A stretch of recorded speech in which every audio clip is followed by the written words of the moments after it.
आजादी के बाद ये सौभाग्य दूसरी बार इस देश में आया है और 60 साल के बाद आया।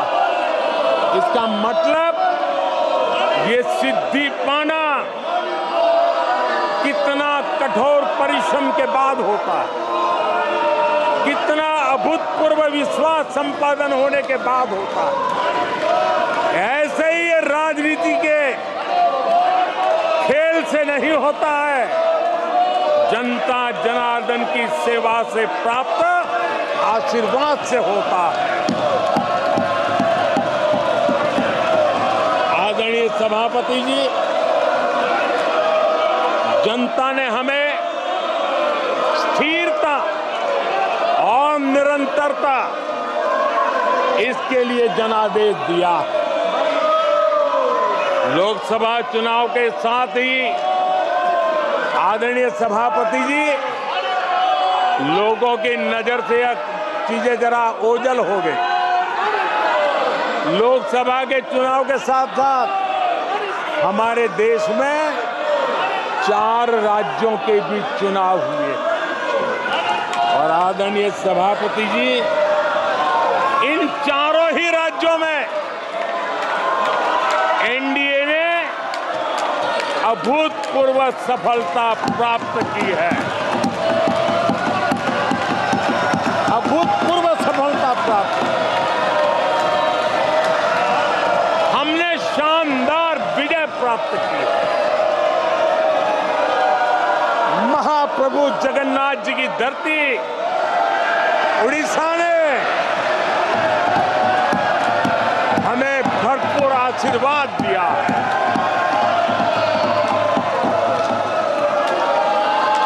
आदरणीय सभापति जी, आंध्र प्रदेश एनडीए ने क्लीन स्वीप किया है। सूक्ष्मदर्शक यंत्र में भी ये नजर नहीं आते हैं। आदरणीय सभापति जी, अरुणाचल प्रदेश हम फिर एक बार सरकार बनाई है। सिक्किम में एनडीए ने फिर एक बार सरकार बनाई है। अभी 6 महीने पहले ही आदरणीय सभापति जी, आपका होम स्टेट राजस्थान, मध्य प्रदेश और छत्तीसगढ़ में हमने प्रचंड विजय पाया है। आदरणीय सभापति जी, हमें नए नए क्षेत्रों में जनता का प्यार मिल रहा है, जनता का आशीर्वाद मिल रहा है। आदरणीय सभापति जी, बीजेपी ने केरला में इस बार खाता खोला है और बड़े गर्व के साथ केरला से हमारे सांसद हमारे साथ बैठते हैं। तमिलनाडु में कई सीटों पर बीजेपी ने दमदार उपस्थिति दर्ज की है। कर्नाटक, यूपी और राजस्थान में पिछली बार की तुलना में बीजेपी का वोट परसेंट बढ़ा है। आने वाले समय में 3 राज्यों में चुनाव है।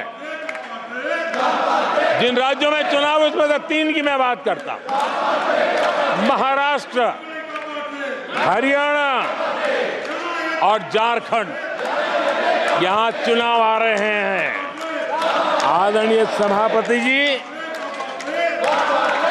पिछली विधानसभा में इन 3 राज्यों में हमें जितने वोट मिले थे, इस लोकसभा चुनाव में इन 3 राज्यों में हमें उससे भी ज्यादा वोट मिले हैं।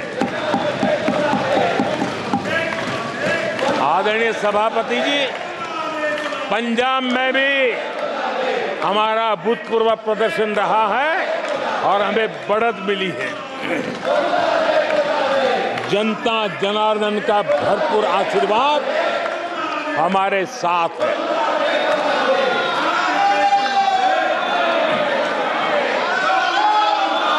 आदरणीय सभापति जी, 24 के चुनाव में कांग्रेस के लिए भी इस देश की जनता ने जनादेश दिया है और इस देश की जनादेश है कि आप वहीं बैठिए,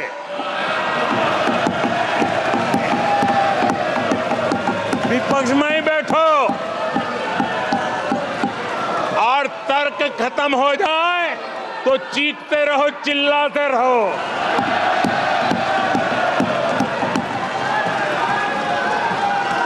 आदरणीय सभापति जी, कांग्रेस के इतिहास का ये पहला मौका है जब लगातार तीन बार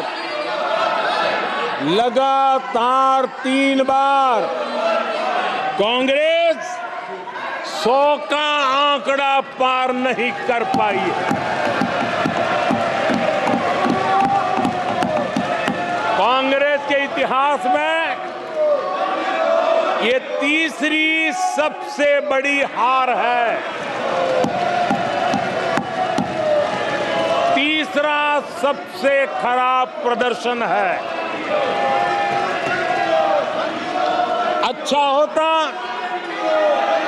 कांग्रेस अपनी हार स्वीकार करती, जनता जनार्दन के आदेश को सर आंखों पर चढ़ाती, आत्ममंथन करती, लेकिन ये तो कुछ शीर्षासन करने में लगे हुए हैं।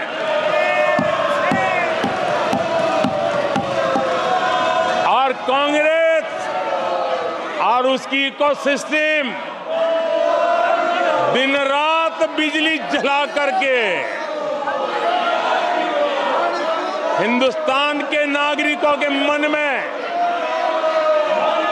ये प्रस्थापित करने की कोशिश कर रहे हैं कि उन्होंने हमें हरा दिया है। आदरणीय सभापति जी, ऐसा क्यों हो रहा है? मैं जरा अपने सामान्य जीवन के अनुभव से बताता हूं। कोई छोटा बच्चा साइकिल लेके निकला है और अगर वो बच्चा गिर जाता है, साइकिल से लुढ़क जाता है, रोने लगता है, तो कोई बड़ा व्यक्ति आकर के उसके पास पहुंच जाता है और उसको कहता है, देखो चींटी मर गई, देखो चिड़िया उड़ गई, अरे देखो तुम तो बहुत बढ़िया साइकिल चलाते हो, अरे तुम तो गिरे नहीं हो। ऐसा करके उसका जरा मन ठीक करने के लिए प्रयास करते हैं, उसका ध्यान भटका करके उस बच्चे का मन बहला देते हैं। तो आजकल बच्चे का मन बहलाने का काम चल रहा है।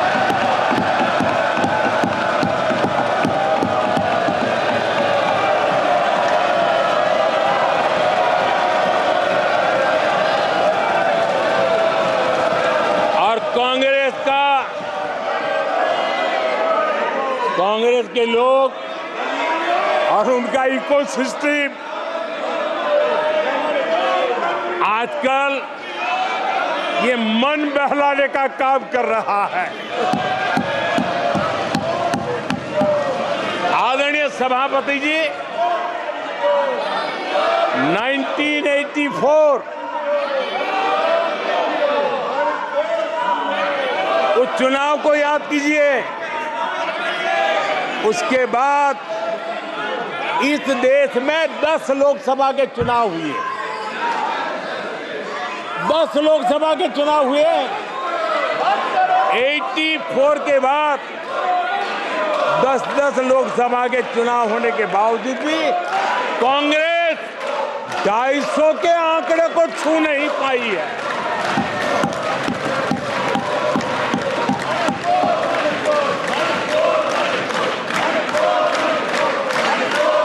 इस बार किसी तरह 99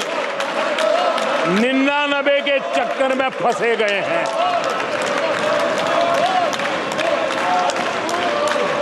आदरणीय सभापति जी, मुझे एक किस्सा याद आता है।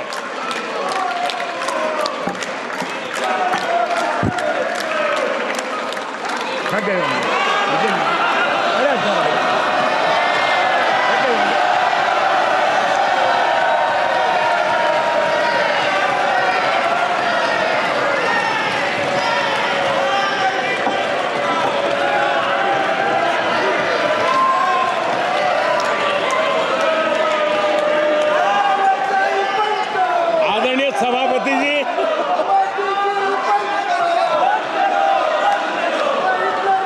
मुझे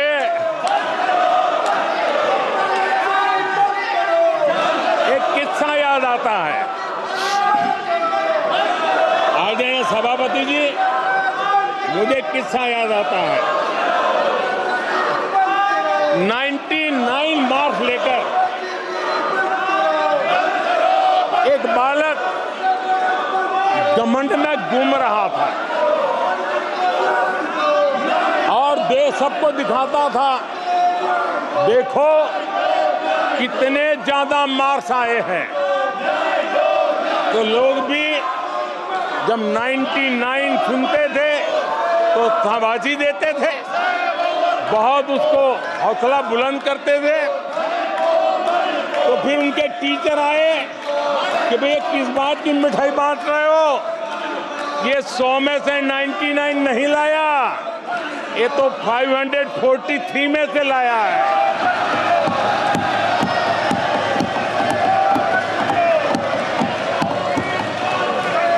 अब उस बालक बुद्धि को कौन समझाए कि तुमने फेल होने का वर्ल्ड रिकॉर्ड बना दिया है।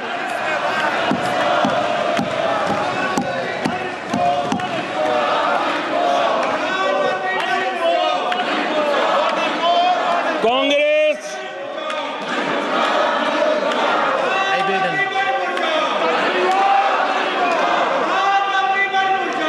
आदरणीय सभापति जी, कांग्रेस के नेताओं के बयानों में ये बयानबाजी ने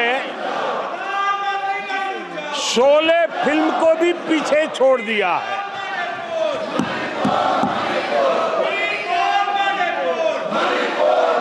आप सबको शोले फिल्म की वो मौसी जी याद होगी।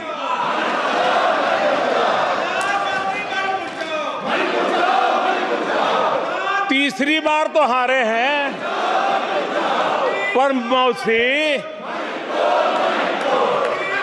ये बात तो सही है, तीसरी बार ही तो हारे हैं, पर मौसी मोरल विक्ट्री तो है ना। आदरणीय सभापति जी, 13 राज्यों में 0 सीटें आई हैं। अरे मौसी, 13 राज्यों में 0 सीटें आई हैं, पर हीरो तो है ना।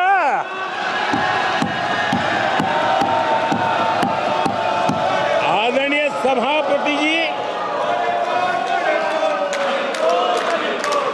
अरे पार्टी की लुटिया तो दुबई है। अरे मौसी, पार्टी अभी भी सांसें तो ले रही है।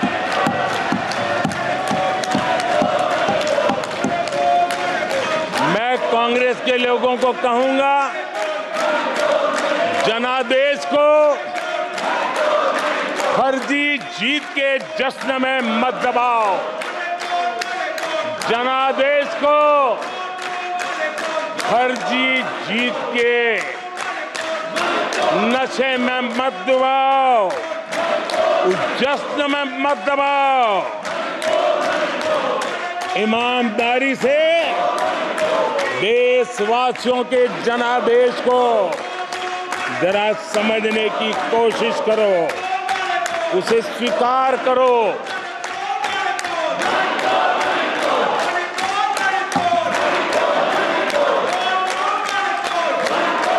आदरणीय सभापति जी, मुझे नहीं पता कि कांग्रेस के जो साथी दल है